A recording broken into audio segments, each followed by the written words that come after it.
sila pertama ketuhanan yang Maha Esa. Nah itu dia. Dengan sila pertama sama jadi ateis itu bisa, jadi orang ateis bisa hidup berdamping-dampingan nggak dengan dasar negara. Oke. Sepemahaman gua di agama yang gua tahu, beragama bukan paksaan dong. Iya dong. Dia misalnya tidak mencuri, dia apa segala macam, dia lurus-lurus aja terus gini, terus kayaknya Tuhan tidak ada deh gitu. Maksudnya dia kaget sendiri gimana? Ya, tapi bukannya agama yang diresmikan cuma 6 yang diakui oleh negara. Itu juga problematik. Kenapa? Karena apa validasi negara kita bisa bilang bahwa hanya 6 yang diakui? Nah, kalau yang benar ternyata yang ketujuh, gimana? Lu pernah lihat mujizat ya bang? Yang kayak nggak pernah gue lihat mujizat. Oh, kesurupan. Maksudnya kok ketawa? Karena saya mencintaimu. Kalau kamu nakal, saya akan bakar.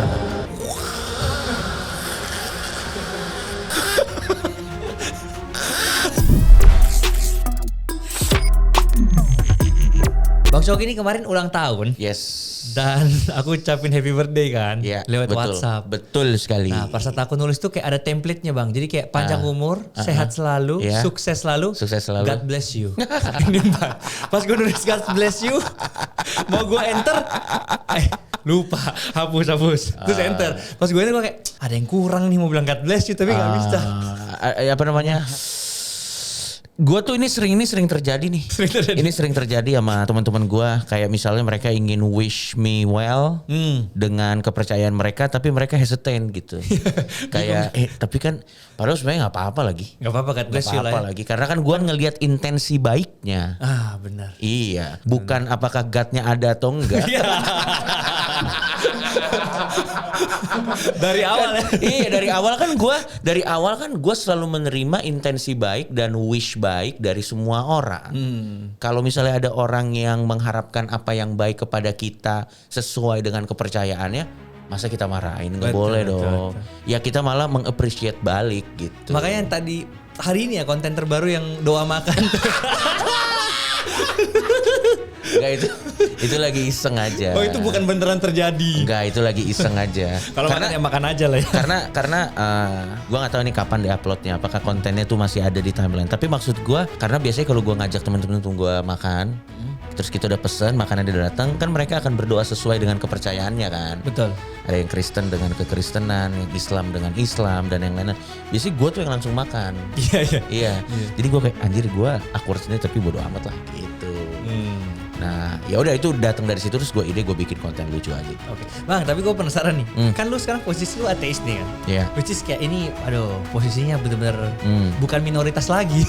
Kan minoritas masih ada diakui lah. Kata siapa ateis bukan minoritas? Banyak lagi pada nggak mau ngaku aja. Lah tapi di KTP gimana? Ya, menurut gue gini, kalau agama di KTP kan birokrasi jatuhnya Samuel. Iya kan? Maksud gue itu kan cuman sekedar informasi aja.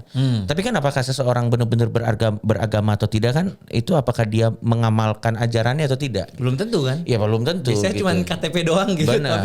Dan ada beberapa teman-teman gue yang ateis tuh yang pengen, gue pengen strip aja. Kan ada yang gitu. Maksudnya di strip gimana? Kolom-kolom agama di KTP-nya dia pengen di strip. Bisa? Gua nggak tahu. Katanya ada yang bilang bisa, ada yang bilang nggak bisa. Tapi kalau buat gua secara pribadi, menurut gua nggak usah di strip juga nggak apa-apa. Jadi punya lu sekarang apa? Kristen, masih Kristen. Kristen Protestan. Kristen aja tulisannya. Kristen aja satu Kristen gitu.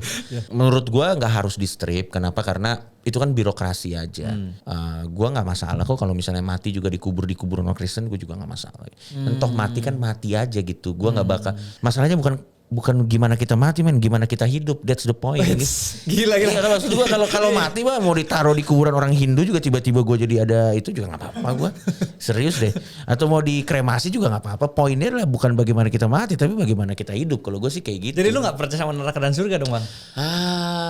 Gue percaya konsekuensi aja. Konsekuensi terhadap? Gue percaya konsekuensi. Gue percaya setiap tindakan akan ada konsekuensinya. Di bumi? Iya selama kita masih hidup. Ya selama masih hidup. Tapi kalau mati gelap-gelap aja. Gue harus mundur dulu nih untuk jawab surga dan neraka tuh gue harus mundur. Okay. Soalnya kadang tuh kalau kita berbicara tentang surga dan neraka, gue menghindari intensi psikopatik Gimana tuh? Berat banget ini. Biasanya kan gini, ada harapan dari orang yang baik untuk tetap baik supaya mereka dapat reward lah. Gitu. Masuk surga. Okay. Which is it's totally fine. Okay. Itu nggak apa-apa. Okay. Tapi yang problematik adalah ada juga harapan dari orang baik yang sama yang nggak apa-apa, gue jadi baik, nggak apa-apa, biarin aja dia jahat, biar nanti dia kalau mati masuk neraka. Gitu. Itu kan psychopathic tendency. Wow. Iya dong, karena it's all about vengeance. Yang menghalangi dia untuk tidak melakukan kejahatan bukan karena dia baik, tapi karena dia menunggu saat yang tepat untuk revenge.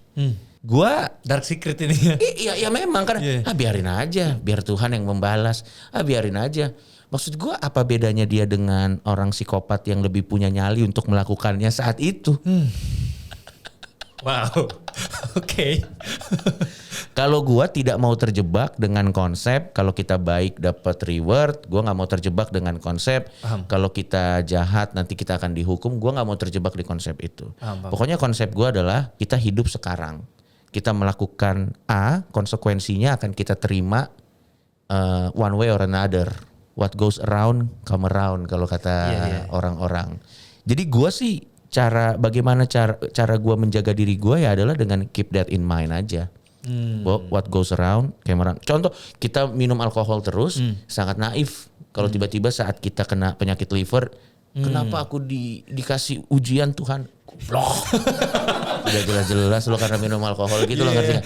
Atau misalnya kita ngehe gitu ngomong-ngomong di sosmed sembarangan, terus tiba-tiba kita kena konsekuensi dari omongan kita, terus kita ini adalah ujian dari Tuhan. Enggak dong maksud gue. Cara menjaga diri gue supaya keep on track, gue paham bahwa setiap tindakan tuh ada konsekuensinya. Gue hanya mengukur apa yang bisa diukur di depan aja. Untuk apa yang belum terjadi dan apa yang bisa terjadi dan mungkin gak terjadi, gue tidak terlalu menghabiskan energi gue untuk ke sana. Tapi kan ada yang bilang gini bang, agama ini kan dijadikan ini teman-teman gue nih yang benar-benar bingung juga agamanya apa. Dan gue juga sebenarnya ragu nih Tuhan tuh ada atau enggak. Tapi ya misalnya kalau Tuhan ada atau enggak setelah gue mati kan, at least kalau gue percaya dia ada, ya gue selamat. Kalau enggak kan juga enggak ada kan, enggak apa-apa. Kan? Tanggapan lu gimana bang? Kalau tanggapan gue sah-sah aja nggak apa-apa. Tapi menurut gue gini, kalau emang Tuhan yang digambarkan itu adalah Tuhan yang memang sebegitu cerdasnya dan sebegitu punya pikiran yang luas, gua rasa dia tidak akan salah naruh orang di tempat yang salah. Oke.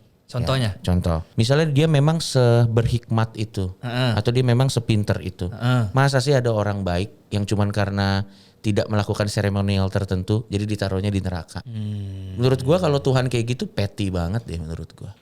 Tapi apa maksud gua, katanya Tuhan maha besar. Katanya Tuhan tuh maha mengetahui. Katanya Tuhan tuh maha panjang sabar. Dia semuanya dia ngerti apa segala macam dan yang lain-lain. Tapi giliran ada orang baik, tapi kesalahannya cuma satu, tidak menyembah sesuai dengan preferensi si pribadi ini. Masa langsung ditaruh di neraka? Masa dia begitu sih? Gua rasa kalau memang Tuhan ada dan dia memang sebesar itu, sepowerful itu, gua rasa itu adalah prioritas kesekian yang ada dalam pikirannya sih kalau menurut gua. Ya. Jadi kalau buat gua, ketimbang lo, aduh Tuhan ada atau enggak ya? Ya, ketimbang lo terjebak di perdebatan itu, mending lo jadi orang baik aja. Lo jadi orang baik aja, lo jadi berguna sebisa yang lo bisa melalui pemahaman yang lo tahu sesuai dengan kapasitas lo. Jadi versi terbaik diri lo aja. Sehingga nanti kalau lo mati, either dia ada atau enggak. Kalau dia enggak ada, lo mati dengan menjadi orang berguna. Kalau dia ada, trust me, Tuhan gak bakal sepeti itu. Kalau ada ya, dia gak bakal sepeti itu tuh. Lo sih kayaknya ngasih lapangan pekerjaan ke 5.000 orang. Lo juga kayaknya ini tidak pernah bikin masalah. Lo mau bahagiakan keluarga lo. Tapi cara ibadah lo agak kurang ke kanan. Kayaknya lo ke neraka. Kayaknya enggak sih menurut gue. Jadi mendingan lu jadi orang baik aja. Jangan terjebak dengan perdebatan apakah dia ada atau enggak, hindari aja itu. Oke, tapi gini bang, lu kan awalnya punya agama ya, Kristen. Itu dari kapan dan maksudnya sampai umur berapa? Iya dari kecil aja, dari kecil sampai gua SMA gua masih meyakini, tapi itu pas kuliah gua udah enggak. Apa pemikiran dan sudut pandang yang pertama kali buat lu kayak ini Tuhan gak ada. Karena habis ini gue mau tunjukin lu video dari Ustadz Felix di podcast gue juga. Yang mengatakan bahwa Tuhan tuh ada. Nanti kita coba nonton. Boleh. Dan gue mau tahu. Apa ya, sebenarnya karena lama-lama dia ada atau nggak ada nggak terlalu relevan dengan kehidupan gue. Lu nggak percaya mujizat kayak Choky Pardede ada di posisi sekarang karena berkat Tuhan yang melimpah di hidupnya dia. Itu kan masalah perspektif. Maksud gue kita bisa saja menganggap kita ada di posisi ini karena siapa, itu kan tergantung kita, terserah kita mau menganggap. Tapi apakah itu benar-benar karena itu kan dua hal yang berbeda. Betul. Gitu loh maksud gue. Misalnya contoh, bisa loh kita bilang tadinya saya sakit, sekarang saya sembuh. Tapi apakah karena mukjizat? Ya mungkin, tapi bisa juga kan karena obat atau karena dokter. Itu kan sebenarnya cuma masalah perspektif gitu. Dan menurut gua tidak merasa gua ada sampai saat ini karena keajaiban or whatever gitu. Gua merasa gua ada sampai saat ini tuh karena kesalahan gua, bantuan orang-orang yang ada di sekitar gua, kebodohan gua, pengalaman gua, kombinasi dari itu semua yang bikin gua ada sampai saat ini. Dan gua memilih untuk memberikan diri gua kredit yang lebih besar daripada sesuatu yang keberadaannya menurut gua 50-50. Oke, kalau gitu kita nonton dulu ini. Boleh. Nih, coba bayangin ya. Orang ateis berkata, ini agak mumet tapi saya coba. Orang ateis berkata, kalau Tuhan ada, buktiin saya Tuhan. Oke, sebagaimana kalau kamu punya metode ilmiah, kalau benar kamu harus buktiin, itu benar. Lalu kemudian saya bilang, iya masalahnya kalau kita pakai metode ilmiah, memang betul kalau pakai metode ilmiah kita nggak bisa buktiin Tuhan itu ada secara fisik. Kita juga saya emang agak alergi sama beliau. Berarti kalau dalam metode ilmiah, mengatakan Tuhan ada harus ada proof, mengatakan tidak ada juga harus ada proof. Dua-duanya nggak ada proof masalahnya. Nggak mungkin. Betul. Berarti kita stalemate dong satu-satu dong. Betul. Nah, masalahnya itu salah pendekatan. Pendekatannya harus bukan metode ilmiah, tapi metode rasional. Nah, metode rasional itu sederhana, nggak seperti metode ilmiah. Metode rasional itu begini, pagi-pagi misalnya Masam keluar dari rumah basah semua tuh, kompleks basah semua. Maka kesimpulannya malam hujan atau tidak? Hujan. Kita lihat nggak? Enggak. Tapi kita yakin dari mana? Ada basahnya. Itu namanya metode rasional. Roger Penrose itu bilang begini, probabilitas atau kemungkinan bahwa Tuhan tidak ada adalah sama dengan 1/10 pangkat 10 pangkat 123. Dia bilang kemungkinannya sama seperti kita pergi ke pantai, di Makassar kan banyak pantai itu. Hitung pasirnya? Ya, losat, bukan hitung pasir. Kita ambil satu pasir, tanda tanganin. Terus setelah kita tulis, kita tanda tanganin, kita tiup, jatuh dia ke pasir-pasir yang banyak itu. Pulang ke rumah. Tahun depan datang lagi to exact spot, ambil randomly satu butir pasir. Sama peluangnya gitu ya. Dapat yang kita tanda tanganin. Karena saya nggak mau mikir, saya bilang ya udahlah Tuhan ada aja lah gitu kan ya. Oke, selesai. Jadi dia bilang ada dua metode tadi kan, rasional dan ilmiah. Kalau ilmiah itu yang kayak biologi lah yang harus dibuktikan. Kalau memang ada berarti ada, kalau enggak juga harus dibuktikan bilang enggak ada. Betul. Tapi kan dua-duanya dia bilang enggak ada tadi kan. Enggak bisa dibuktikan ada atau enggak. Ya. Masalahnya hujan itu ada penjelasan ilmiahnya. Enggak, itu contoh secara rasional katanya. Jadi pendekatan rasional itu ketika kita bisa melihat apa yang ada. Ini nih ada-adaan orang yang memang udah kalah di pembuktian empiris. Oke. Gini loh. Sebenarnya lo mau percaya Tuhan atau lo gak percaya Tuhan, itu gak apa-apa. Tapi jujur aja bilang, saya merasa lebih baik kalau percaya Tuhan. Udah, itu fair. Gak usah mencoba dengan logika menjelaskan bahwa Tuhan ada. Karena jawaban bilang, ya gue gak bisa jawab sih Tuhan ada atau enggak. Tapi dengan percaya kepada Tuhan, saya merasa lebih baik. Itu udah powerful jawabannya. Ya udah, itu kan gak bisa didebat. Masalahnya orang-orang ini selalu mencoba untuk masuk ke ranah yang memang dari manapun itu gak akan bisa dibuktikan. Orang dia sendiri yang bilang kok, apakah Tuhan itu ada gak bisa dibuktikan. Tapi apakah Tuhan tidak ada memang tidak bisa dibuktikan. Kan stalemate. Ya udah gak ada gitu. Makanya kita selalu bilang, agama ini atau kepercayaan ini masalah preferensi, ini masalah kepribadian gitu. Kalau kita dengan percaya Tuhan kita bisa lebih happy, by all means silakan gitu. Tapi jangan masuk ke satu otoritas di mana memang, karena kadang gini loh. Kalau kita berbicara mengenai religion itu kan sebenarnya tentang kenyamanan hati, tentang way of life. So basically itu tentang perasaan kita. Gitu. Belief itu tentang perasaan kita. Kita bisa believe sama awan dan kita jadi orang baik karena kita percaya awan gitu. Oh. Ya, apakah itu salah? Enggak menurut gua. Ada yang matahari disembah. Gitu. Iya, apakah itu salah? Enggak. Tapi apakah itu bodoh? Ah, itu pertanyaan, itu jawabannya beda. Itu jawabannya beda gitu. Beda. Tapi apakah itu salah? Enggak. Karena yang penting adalah akhirnya outputnya. Kalau outputnya jadi baik, dia percaya unicorn, gua dukung. Ya, kalau outputnya baik, dia percaya pohon, gua dukung. Karena sebagai manusia, yang penting outputnya menurut gua. Percuma lo ngerti segala macam ilmu di dunia ini kalau lo tidak punya output yang baik gitu. Karena sebenarnya kunci value sebagai manusia bukan lo percaya apa, tapi output lo apa buat society. Lo udah ngasih impact apa. Kenapa output penting? Karena semakin kesini resources semakin berkurang. Resources akan? Resources di bumi itu berkurang. Oh, maksudnya air bersih berkurang, energi juga makin berkurang. Sehingga tapi orang makin banyak. Sehingga lama-lama pasti akan ada kompetisi dong. Di antara orang yang ada ini. Karena semakin resourcesnya berkurang tapi orangnya makin banyak, akhirnya nanti akan ada kompetisi mana yang paling layak ada di bumi nih. Paham gak maksud gue? Mana yang paling layak ada di bumi? Nanti yang akan menang kompetisi itu bukan lu percaya apa. Bukan lu ngerti. Enggak, bukan. Tapi lu punya impact apa gitu. Nah menurut gue, lu mau percaya kuda lumping kek. Lu mau percaya klip mouse atau mouse ada klipnya.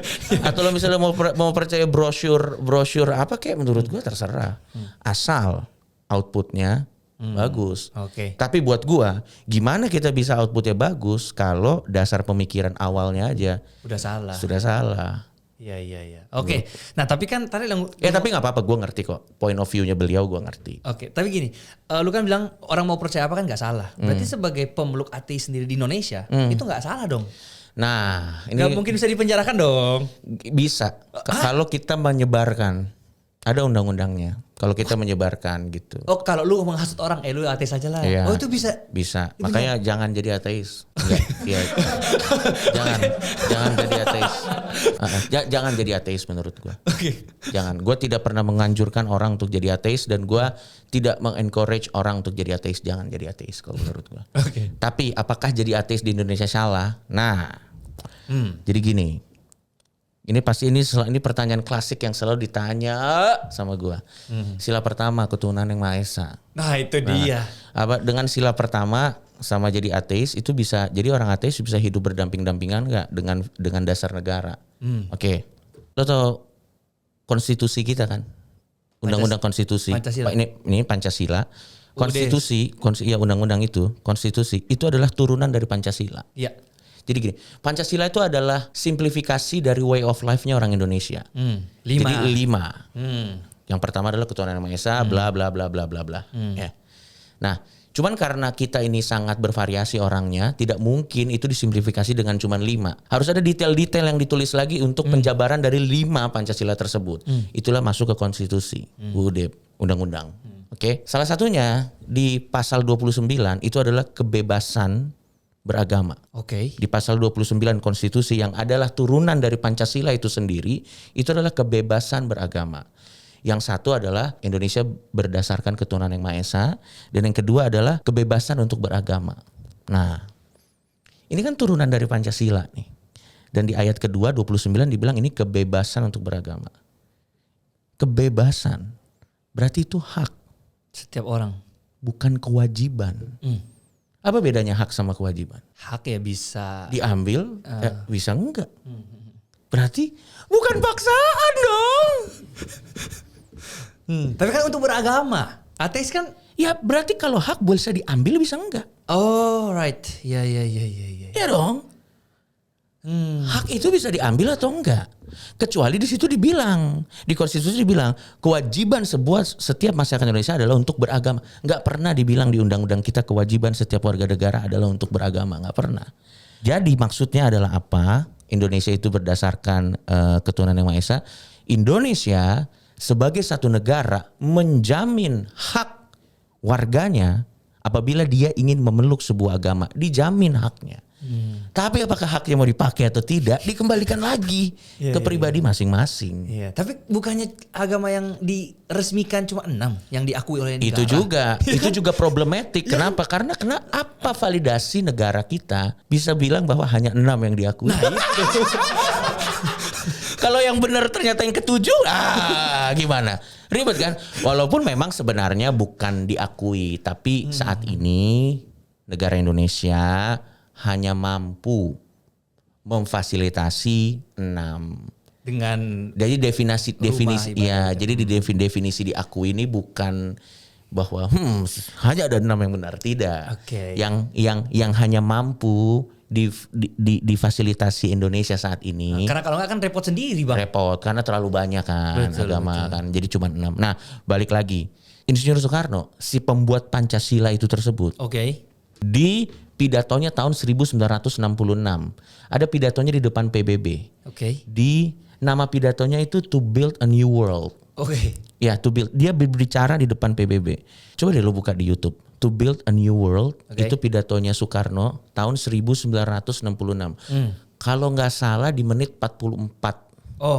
Mau kita cari sekarang? Coba lo cari deh. Lo cari. Ini si pembuat Pancasila lo yang ngomong. To build a New World. Yang ada to build a home dance. Enggak. Beda. To build a new world. 1 jam 13 menit. Exactly. Lu coba cari di menit ke-44. Coba lu lihat dia ngomong apa di sana. Lu dapat info-info kayak gini dari mana? Ya karena memang maksudnya coba lu baca aja. Ini dapat. Nah, coba lu denger deh. Ini 44. Ya. Very simple. Very simple. Nanti dia Permit me now to expand a little on those 5 points. First, believe in God. Nah, ini. My nation includes those who follow many different religions. There are Mohammedans, there are Christians, there are Buddhists in Indonesia, and there are men of no religion. However, 85% of our 92 million people, the Indonesian nation is made up of followers of Islam. Springing from this fact and in recognition of the unified diversity of our nation, we please believe in God as the forefront of our philosophy of life. Even those who follow no God in their innate tolerance recognize that belief in the Almighty is characteristic of their nation, and so accept this first sila. So, tahu nggak poinnya apa? Tahu nggak poinnya apa? Berarti si pembuat Pancasila aja menyebut bahwa ada orang ateis kan? Error, HP gue error. Nih, gue kasih tahu. Itu tau nggak si pembuat Pancasilanya aja ngomong di Indonesia tuh ada dibilang ya ada ini dan ada orang yang nggak punya Tuhan. Betul. Tapi karena mereka toleran, mereka juga menerima dasar negara bahwa ada orang-orang yang menerima Tuhan. Di situ nggak dibilang loh orang yang nggak bertuhan harus diberangus. You got the point nggak? Iya dong. Soekarno nggak ngomong loh itu adalah ancaman. Soekarno cuma bilang bahwa negara Indonesia karena mayoritas orang-orangnya beragama, jadi negara berkewajiban untuk memfasilitasi mayoritas ini yang ingin beragama. Dan orang-orang yang tidak beragama, karena dengan semangat toleran ya, karena dengan semangat spirit of tolerance, mereka juga merecognize sila pertama bahwa negara memfasilitasi orang-orang yang ingin menggunakan haknya untuk beragama. Wow.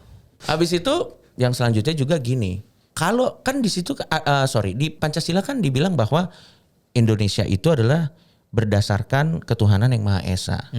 Sepemahaman gua di agama yang gua tahu, beragama bukan paksaan dong. Iya dong. Di agama apapun beragama bukan paksaan. Kalau negara memaksa orang untuk beragama, dia mengingkari substance dari agama itu tersendiri gitu. Jadi sebenarnya nggak pernah ada paksaan loh untuk beragama. Berarti kalau kayak menghapus hiburan yang haram itu apa? Gimana yang itu? Ya saya nggak tahu lah kalau itu saya nggak tahu. Mungkin kepleset lidah aja. Mungkin beliau kepleset.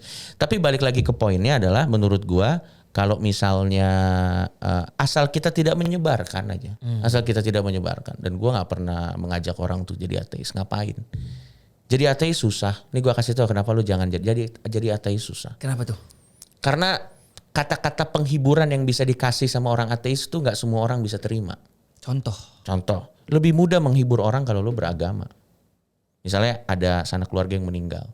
Lu bisa dengan tulus mengatakan bahwa sabar ya men. keluarga lo mungkin ada di tempat yang lebih baik.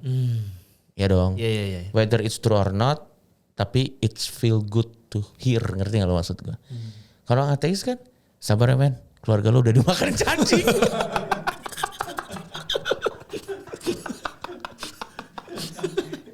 Karena kan proses alam seperti itu. Tapi kan tidak mungkin dong saya ngomong begitu dong. Lo ngerti kan maksud gue? Gue paling susah, jangan jadi ateis. Jangan. Gue kalau ada orang, gue aja kalau misalnya ada keluarga gue atau ada siapa yang meninggal, gue cuman bilang kayak sabar ya men. Kalau lo butuh sesuatu, gue di sini siap. Gue di sini siap. Gue nggak pernah tahu perasaan lo seperti apa, dan gue nggak bisa kebayang perasaan lo gimana. Tapi if you need anything, just call me. Udah gitu aja. Oke. Tapi kan itu kan kayaknya kurang ultimate gitu, kurang gitu. Iya. Jangan jadi ateis. Berat ya. Jangan berat. Nah, tapi kan ateis juga susah. Kalau misalnya mau nikah. Nah, ini kan Indonesia harus di rumah ibadah. Gini, makanya gue bilang agama tuh kalau buat gue birokrasi aja. Ngapain sih mempersulit diri? Kalau memang itu undang-undangnya ikutin aja. Toh apakah kita mengamalkan atau enggak kan itu udah di balik pintu rumah masing-masing. Misalnya contoh. Wah ini gue anjing banget sih kalau ngomong gini ya. Tapi menurut gue itis waritis aja lah menurut gue. Okay. Misalnya ada teman-teman yang ingin menikah. Tapi dia tidak mempercayai agama tertentu. Tapi kan kita harus menikah menggunakan agama. Ya ikutin aja, kenapa sih? Yang penting kan menikahnya. Dengan cara apa ya terserah. Yang penting kan menikahnya. Yang penting secara hukum lo dilindungi. Nah nanti mau setelah lo menikah lo mempraktekkan agama tersebut kan itu different thing. Jadi yang paling penting ego lo atau lo dapat apa yang lo mau gitu loh maksud gue. Jadi menurut gue kalau misalnya tapi kan enggak, udah agama adalah hal yang baik. Dan kalau memang itu untuk kepentingan birokrasi, diikutin aja, emang kenapa gitu. Mungkin ini yang maksudnya diterapkan oleh negara-negara maju kayak Amerika. Kan gue 6 tahun di Amerika. Iya. Itu beneran gak ada pelajaran agama. Karena itu kan opsional kan. Bener. Itu menurut gue itu udah benernya juga. Tapi uniknya gini sih bang. Mereka gak ada agama, tapi kok sistem maksudnya penduduknya lebih rapi ya daripada kita ya. Dan lebih kayak bisa taat peraturan dan lain sebagainya. Sesimpel peraturan di jalanan dan lain sebagainya. Itu kan berarti ada seseorang yang udah mengatur tata ini semua sampai bahkan bukan, masih gimana ya? Bahkan agama itu gak menjamin bahwa lu akan jadi orang baik gitu loh. Iya memang. Karena itu kan kembali lagi ke kemampuan kita ya. Maksudnya itu kembali lagi ke pilihan kita ya. Maksud gue orang ateis banyak juga kok yang jahat. Oke. Ya orang ateis banyak yang jahat. Gue nggak bilang bahwa dengan jadi ateis lo akan jadi lebih baik secara enggak. Orang ateis banyak yang jahat. Agama juga banyak yang jahat. Jadi sebenarnya mau lo beragama mau lo nggak beragama itu balik lagi ke kita. Kita ngerti nggak esensi dari jadi manusia tuh harusnya kayak gimana gitu. Gitu aja sih sebenarnya. Nah kalau misalnya ada yang bilang tapi banyak kok negara-negara sekuler yang ternyata sistemnya jauh lebih baik gitu. Ya gue rasa sih apakah itu ada hubungannya dengan beragama atau nggak beragama itu perlu studi lebih lanjut ya menurut gue. Di research dulu. Itu harus di research dulu gitu. Karena kalau saya ngomong iya kontroversi lagi. Jadi menurut gue. Tapi berarti lu sendiri apa ya? Kenapa? Lu berarti sendiri nggak ada kadar dosanya berarti ya kan? Maksudnya? Kan enggak lah bisa. Pasti banyak dosa lah gue banyak lah. Berapa tahun yang lalu saya ditangkap polisi. Tapi gue mencoba untuk tidak munafik tentang hal tersebut aja gitu. Gue merasa kesalahan kali ya. Gue banyak salahnya kok. Gue bukan manusia sempurna, gue banyak salahnya. Gue ada irinya juga, gue ada dengkinya juga. Itu salah. Ya salah ya, lebih baik tidak dilakukan gitu. Ya tapi esensi dari manusia itu kan adalah mencoba menjadi lebih baik setelah melakukan kesalahan. Itu loh sebenarnya, belajar dari kesalahan kita. Habis itu kayak misalnya, men kalau lo bener terus itu apa funnya di situ gitu. Kadang petualangan terbaik dalam hidup lo adalah saat ya misalnya contoh deh, bahkan hal terbaik yang terjadi sama diri lo aja dimulai dari di prank kan. Ya betul. Maksud gue ya udahlah, memang jadi manusia itu udah sepaket dengan salah-salahnya, bodoh-bodohnya, ketipu-ketipunya, nakal-nakalnya. That's what makes us human gitu. Di-embrace aja. Gak usah malu kalau emang kita salah, ya udah emang diketawain aja. Emang mau gimana? Jadi kalau lu lihat mujizat, ya. lu pernah lihat mujizat ya bang? Yang kayak gak pernah gue lihat mujizat. Kesurupan. Maksudnya hal yang kayak Kok ketawa? Ini kan kita ngomongin benar. Apa ya yang orang Indonesia suka lah. Ya, kesurupan. Betul. Apa ya channel-channel YouTube yang ke suatu tempat yang terbengkalai, kemudian dipanggil masuk sebagai medium kesurupan. Ada kiainya yang ngusir gitu-gitu. Itu kan hal yang lu gak percaya juga dong. Betul. Nah itu gimana tuh untuk meresponnya? Hanya karena gue tidak percaya, bukan berarti gue harus menyinggung orang yang percaya. Oke. Jadi apa reaksi gue kalau gue ngeliat orang kesurupan? Gue percaya, dia percaya, dia kesurupan. Lu percaya dia yang percaya kesurupan? Tapi kalau dari lu sendiri gimana bang? Emang jawaban saya kurang jelas tadi. Itu main aman banget sih. Kalau buat gua kesurupan itu adalah art. Art. Gimana artnya? Ya art yang entertaining aja. Entertaining untuk dilihat. Orang juga melihatnya seneng. Bahaya gak sih di podcast? Ya enggak lah. Enggak lah gitu. Tapi gue percaya bahwa mereka percaya mereka kesurupan gitu. Iya. Itu kan fair dong. Iya. Gue juga tidak men-challenge bahwa sakit mental kamu. Tidak. Gue gak ngomong begitu. Karena sampai saat ini kan gue punya podcast. Kan gue punya konten ini ya. Gue kan punya konten ekspedisi horor. Oh lu juga punya? Punya. Oh oke. Iya namanya Fix Serem. Gue berkali-kali tolong serupin gak bisa kok. Oh lu yang nantang ya? Iya gak bisa. Gue nantang-nantang di tempat horor temen-temen gue keserupan. Muslim iya. Muslim ngomong bangsat lu Cok. Lu teriak-teriak orang yang keserupan. Ya mana gue tahu gue bilang. Kok bisa? Oh karena mungkin mengsugesti diri sendiri kali ya. Kayak ini serem apa lama-lama. Gak tahu. Itu kenapa secara? Gak tahu. Lo ini saran dari gue ya. Coba lo undang namanya Dr. Yu Hasan. Oke. Dia adalah ahli syaraf. Beliau adalah ahli syaraf. Coba lo DM beliau. Mungkin beliau cukup baik mau menyisihkan waktunya untuk ngobrol. Coba lo ngobrol sama dia tentang kesurupan dan fenomena gitu. Menarik deh. Dia akan ngasih. Soalnya gue bukan pakar. Oke, jadi takut salah ini. Gue nggak mau ngomong di yang bukan bidang gue. Oke, siap. Gitu. Tapi memang sejauh ini ada nggak kayak satu aja hal yang kira-kira buat lu tetap berpikir bahwa Tuhan ini kayaknya masih ada deh. Kayak contoh kan ada yang bilang bumi, kemudian laut itu kan secara jadi gini, biasanya kan argumennya gini. Bumi ini dibuat dengan keindahan yang luar biasa dan dengan ketepatan yang luar biasa. Exactly. Untuk ini terjadi secara kebetulan. Biasanya kan argumennya gitu. Betul. Nah, masalahnya gini. Bumi itu dibuatnya gak 7 hari. Oke. Bumi itu dibuatnya jutaan tahun. Jutaan tahun proses trial and error. Ini yang buat siapa? Alam semesta? Iya proses alam. Oke. Nah tapi yang buat alam siapa? Nah nih gue kasih tahu nih. Gue kasih tahu nih logikanya nih. Logikanya gue kasih tahu. Cuman karena sesuatu kompleks. Bukan berarti dia ada penyebabnya. Cuman karena sesuatu, gue ulangin sekali lagi ya, cuman karena sesuatu kompleks, bukan berarti dia ada penyebabnya. Maksudnya ada desainnya gitu, bukan. Ini gue kasih tahu bagaimana bumi ini terjadi. Oke. Ini teori Big Bang. Dari apapun, teori Big Bang adalah salah satu possibility terjadinya bumi. Alam semesta. Tapi apakah itu satu-satunya possibility? Tidak. Karena kalau kita lihat dari teknik dari kacamata ilmiah, kita nggak boleh. Itu hanya bisa teori, nggak ada jawaban pasti. Satu teori itu bisa salah kalau nanti waktu membuktikan bahwa dia salah. Betul. Jadi sains itu tidak pernah mengklaim bisa menjawab semuanya secara absolut. Sains itu adalah bergantung sampai mana pemahaman kita as a human race. Okay. Ada masanya sains termutakhir mengatakan bahwa kotoran hewan bisa dipakai untuk jadi masker. Serius? Ada di zaman Mesir. Cuman kan akhirnya setelah sekarang kan itu adalah hal yang wakakakakak kan, ngerti kalau maksud gue. Jadi sains itu sesuai dengan perkembangan zaman.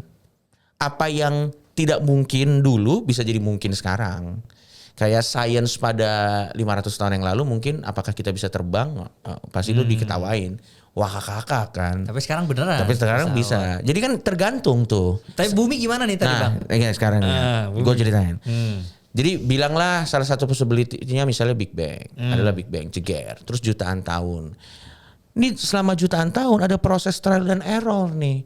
Sampai akhirnya ini gagal, ini gagal, ini gagal, ini gagal, ini gagal, ini gagal, ini gagal, ini gagal. Sampai akhirnya dapatlah yang berhasil. Dapatlah bumi dengan posisi yang pas dengan matahari. Apa buktinya? Itu adalah dari proses trial and error. Dari semua planet yang ada di galaksi ini, yang ada kehidupannya cuma bumi. Karena yang lain gagal selama ratusan tahun, selama jutaan tahun. Cuman bumi yang berhasil. Dari proses dari mulai Big Bang jutaan tahun itu sampai ke sini. Terus dari situ misalnya ada yang pas dengan matahari. Kan matahari itu banyak. Gak cuman di galaksi Bima Sakti. Matahari itu banyak di setiap galaksi. Selama jutaan tahun dicoba gagal gak jadi kehidupan. Dicoba gagal gak jadi kehidupan. Dicoba gagal gak jadi kehidupan. Dicoba gagal gak jadi. Itu prosesnya miliaran triliunan kali selama jutaan tahun. Sampai akhirnya setelah percobaan keberapa triliun dari jutaan tahun itu dapatlah cekrak nih bumi dan mekanisme yang ada di dalamnya. Itu baru buminya doang nih. Habis itu buminya doang ada asam, ada apa segala macam, itu juga terus sampai akhirnya jadi kehidupan. Nah, tapi kalau kayak gitu manusia pertama gimana terciptanya? Ya dari evolusi. Karena itu proses. Tiba-tiba ada yang hidup gitu. Ya memang. Dari alam. Iya memang. Makanya prosesnya kan miliaran tahun. Gini, ada yang bilang nggak bisa gitu Cok. Soalnya kalau misalnya huruf-huruf kita bikin random gini, kita lempar, dia nggak mungkin jadi kalimat. Ada yang bilang kayak gitu. Yeah. Kalau dia jadi kalimat itu berarti kan ada yang nyusun. Gini, itu kalau lo lemparnya cuma satu kali. Iya, kalau berkali-kali pasti. Kalau lo lemparnya 1 juta tahun dengan berapa triliun kali, bisa lo jadi kalimat Coki ganteng. Iya bisa sih. Iya memang karena bumi kan umurnya miliaran tahun. Jutaan tahun. Gitu loh maksud gue. Nah kadang manusia terlalu angkuh untuk mengakui bahwa dirinya terjadi secara kebetulan. Oke. Kalau buat gue sih gitu. Nggak, permasalahannya prosesnya memang jutaan tahun. Coba cek umur bumi. Jutaan tahun. Dan selama jutaan tahun itu kan banyak yang terjadi. Ada zat ini ketemu zat ini, zat ini ketemu zat ini, zat ini ketemu zat ini, ketemu cekrek nggak bisa jadi. Terus ketemu lagi zat ini ketemu zat ini, zat ini ketemu lagi zat ini, ini ketemu cekrek nggak jadi. Ketemu lagi zat ini, ketemu lagi zat ini, zat ini ketemu. Makanya evolusi kan itu tentang itu. Dari monyet, dari manusia. Bahkan sebelum monyet kan dari mikroba dulu, dari yang kecil begini kan. Gitu loh, dari kecil, dari mikroba ini, dari gini, terus nanti sel ketemu lagi, ini coba nggak jadi gini, terus jadi lagi gini. Menarik. Makanya ini bukan kayak 7 hari kayak tek pring gitu, enggak. Ini nggak sesimpel itu menurut gua. Ini juga bukan. Ya tapi kalau misalnya ada orang yang ingin mengatakan bahwa kita nih ada by design apa, ya nggak apa-apa juga. Paham gua. Kalau itu membuat diri lo jadi lebih baik. Paham. Dan saat lo menjadi lebih baik membuat lo jadi lebih perform as a human, dan saat lo menjadi lebih perform as a human lo bantu banyak orang, nggak ada salahnya dan bagus. Dan bagus gitu. Loh. Poinnya adalah bukan kita ini datang dari mana, bukan apakah Tuhan ada atau tidak, bukan. Kita jadi orang yang punya value nggak? Outputnya lah ya. Itu poinnya. Paham. Gitu loh. Karena by the end of the day kita mengukur apa yang bisa diukur aja. Apa yang bisa diukur? Legacy. Legacy kan don't fucking care about your religion, your sexual orientation. Enggak, legacy ya tentang apa impact lo gitu. Ya kita usahakan sih impact positif ya. Saya soalnya kayaknya agak balance nih. Tapi I'm keep trying lah untuk menjadi lebih positif untuk orang-orang yang ada di sekitar. Kan udah join Malaka Project. Ya itu salah satu attempt. Untuk jadi lebih positif.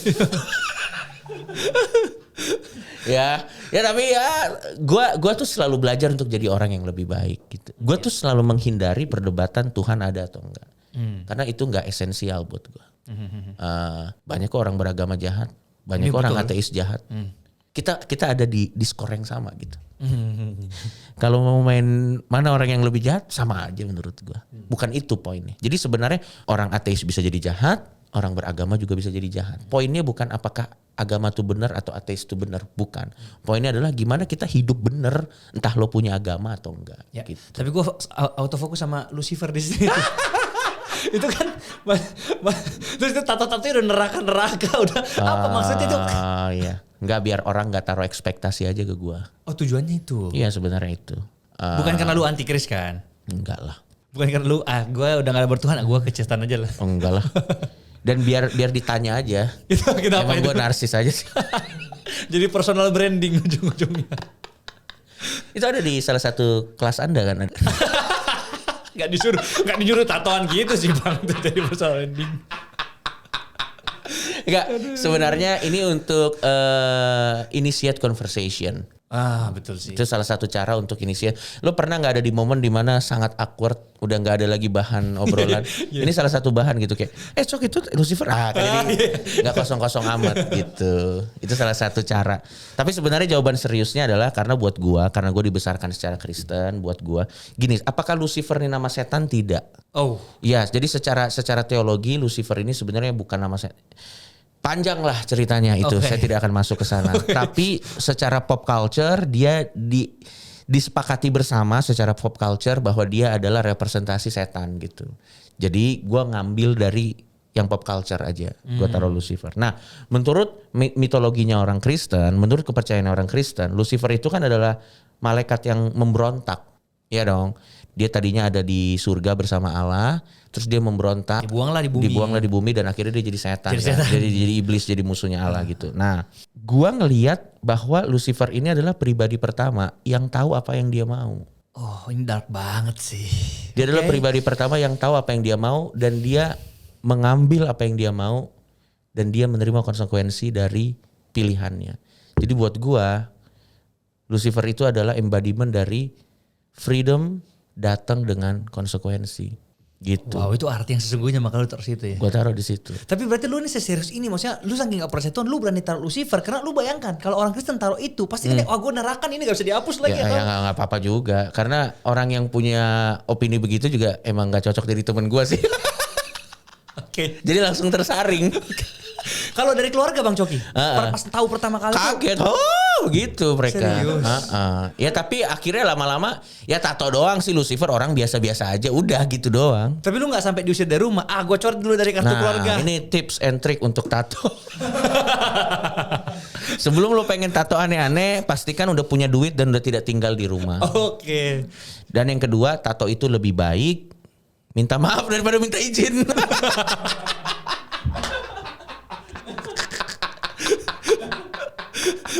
Itu tuh lebih baik minta maaf daripada minta izin kalau tato. Tapi lu gak nyesel kan tato? Gue gak ada lu yang nyesel. Lu memang suka dengan artnya. Iya gue emang gue suka. Ada orang katanya takut tato, katanya gue takut bosen.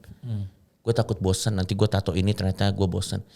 Ya tinggal di cover up aja sih sebenarnya. Tapi kalau emang lo takut bosen ya jangan gitu. Iya. Takutnya gak bisa di itu. Iya, kalau gue tato ini sebenarnya intinya itu karena buat gue nggak bilang dia itu benar, tapi menurut gue dia adalah embodiment dari freedom itself. Freedom comes with consequences. Paham. Dan dia datang untuk men-chase dreamnya dan dia harus menerima konsekuensi karena dia ingin mengejar mimpinya. Apa konsekuensinya? Dibuang dari surga. Ya. Dan sekarang dia ada di posisi yang tidak menyenangkan. Tadinya kan dia kan ada bersama Allah kan di surga kan. Sekarang dia jadi musuh Allah kan. Nah, berarti lu percaya sama cerita ini dong, Bang? Enggak. Menurut gue ini sama kayak gue nonton Zeus, Hercules, Poseidon. Buat gue keren aja. Sama kayak gue Captain Marvel, Iron Man, keren gitu. Tapi apa gue percaya ada Iron Man kan? Gitu loh maksud gue. Gue tutup dengan satu pertanyaan ini. Apa? 10 detik sebelum lu meninggal. Jadi lu tahu nih lu meninggal nih. 10 detik sebelum meninggal. Ternyata Tuhan beneran ada nih. Dia menampakkan diri. Coki Pardede, gua Tuhan. Kalau lu mati sekarang lu gak percaya sama gua, lu neraka. Tapi kalau di 10 detik terakhir ini lu percaya sama gua, lu langsung masuk surga bersama dengan gua. Apa yang akan lu lakukan di detik itu? Kalau misalnya gua bilang, aduh kalau emang lu ada kenapa gak dari dulu, kenapa pas mau mati begini?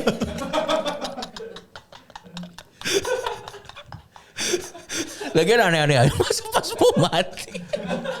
Oke.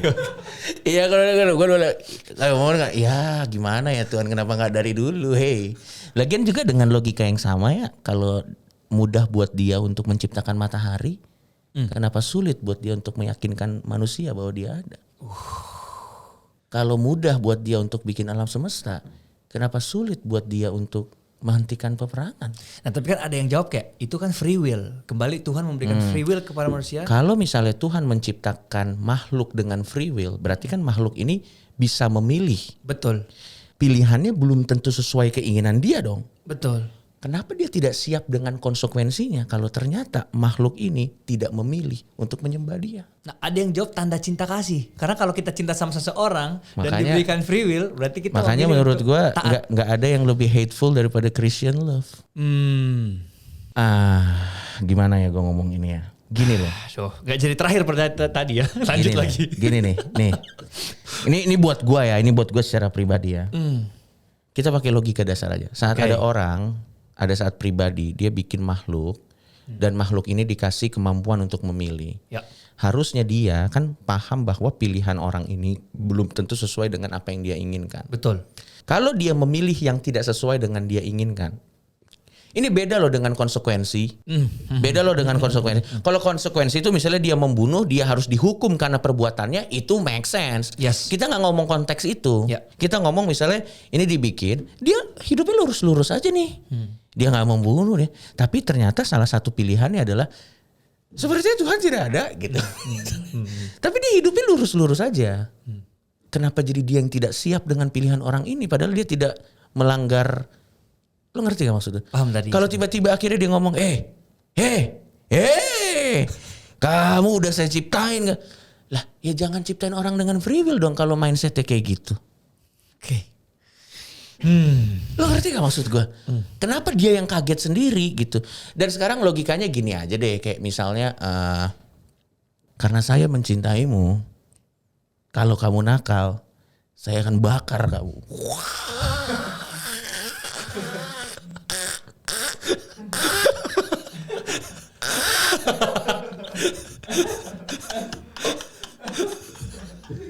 Ini mau ketawa tapi takut diserang netizen juga nih aku bang.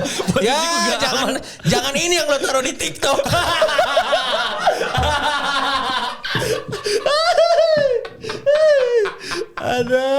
Nggak, menurut gua free will itu adalah kemampuan untuk memilih. Saat kita sudah diberikan kemampuan untuk memilih, harusnya apapun pilihan kita, ya itu adalah bagian dari kemampuan memilih tersebut.